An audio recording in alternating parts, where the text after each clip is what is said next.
Assalamualaikum warahmatullahi wabarakatuh. Halo bonek dan bonita yang ada di Indonesia ataupun di luar negeri. Berita kali ini mengenai 3 pemain yang sudah resmi bergabung dengan tim Persebaya Surabaya. Menjelang bergulirnya putaran kedua BRI Liga 1 tahun 2022, tim Persebaya Surabaya terus berbenah.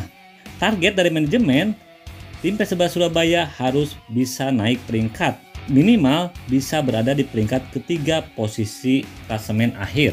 Untuk mencapai target tersebut, tim Persebaya Surabaya terus berbenah, salah satunya dengan merekrut beberapa pemain baru. Sampai minggu ini, tim Persebaya Surabaya sudah merekrut 3 pemain baru dan 2 pemain resmi keluar dari tim Persebaya Surabaya. Untuk 3 pemain baru yaitu Muhammad Iqbal, yang kedua adalah Josh Brown, yang ketiga adalah J Palente. Sedangkan 2 pemain yang keluar dari tim Persebaya Surabaya yaitu Dandi Maulana dan Igor Tidal. Mudah-mudahan tim Persebaya Surabaya bisa mencapai targetnya. Salam satu nyali Wani.